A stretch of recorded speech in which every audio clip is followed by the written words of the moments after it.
BX1 ⁇ L'édito Fabrice Grosfilet.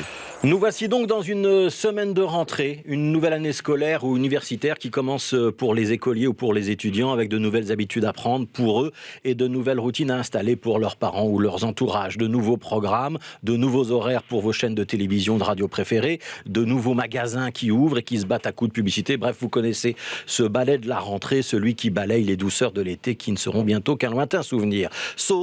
Sauf que cet été ne fut ni doux ni paisible. Parler de pause estivale, ce serait même une injure pour ceux qui ont subi les inondations en Wallonie ou ceux qui ont combattu le Covid dans les unités spécialisées de nos hôpitaux. Vous avez peut-être eu des vacances, mais tout le monde n'a pas eu l'occasion d'appuyer sur le bouton pause. Au contraire, c'est comme si le temps s'était accéléré cet été, à l'opposé d'une chanson de Nino Ferrer où le temps dure longtemps. L'emballement de l'actualité avec ses intempéries, ses inondations, sa vaccination, son passe sanitaire, l'Afghanistan, nous ont donné le sentiment d'un été raccourci, un été escamoté, édulcoré, diminué par les événements. Et le mauvais temps n'a évidemment rien arrangé puisqu'un été pluvieux, c'est pas un été heureux, pas l'idée qu'on se fait de l'été.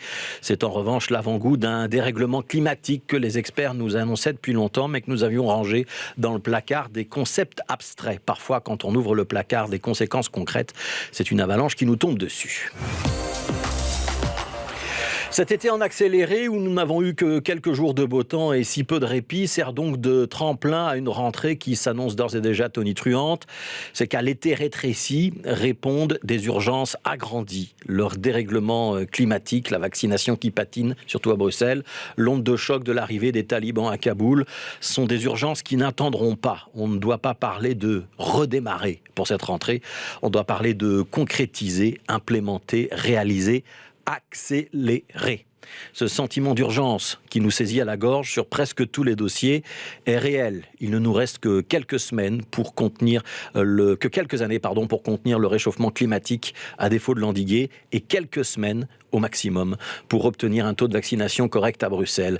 Quelques jours, voire quelques heures, pour voir l'Afghanistan entièrement livré aux talibans, les conséquences que ça peut avoir sur les populations civiles.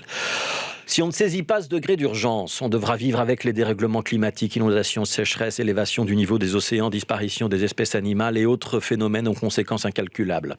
Si la vaccination ne nous protège pas suffisamment vite, on devra vivre ou revivre avec les fermetures d'écoles, la saturation des unités de soins intensifs, les décès des moins protégés et l'activité économique au ralenti.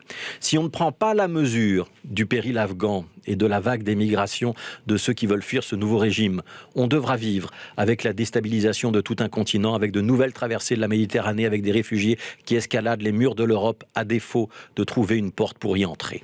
L'insouciance de l'été ne nous est donc pas permise. Le tic-tac de l'horloge ressemble à ce minuteur qui, dans les films d'action, annonce l'explosion à venir. Nous sommes aux portes de septembre et avec toutes ces urgences, on ne peut plus attendre.